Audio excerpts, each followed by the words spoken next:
right? With reference to the classification of poverty in India, consider the following information. So here there are different types of poverty is given and explanations for that, description of that poverty is given also. Like situational poverty. So if you just read that word itself, it says situational poverty, right? So situational poverty, the description is persistently poor over generations due to structural barriers.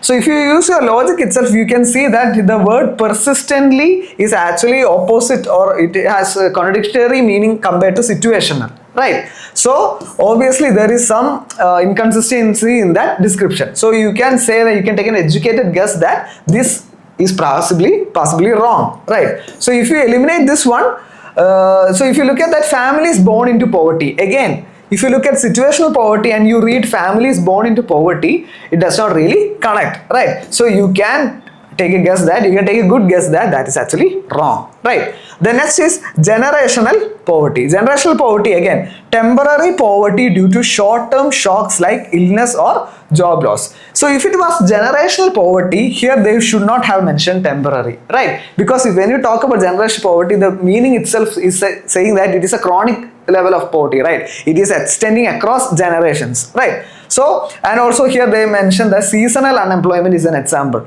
It's probably wrong. It's a good guess that you can actually take it as wrong.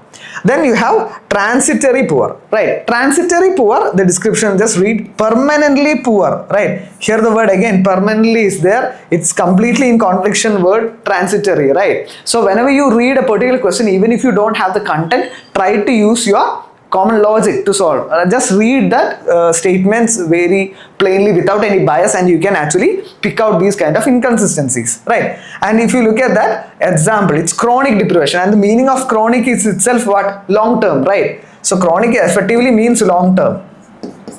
And here they talk about transitory, right? So this is also wrong. So all these three are incorrectly matched, right? So how many of the information is correct? Okay, none of them are actually correct. Okay, I hope this question is clear.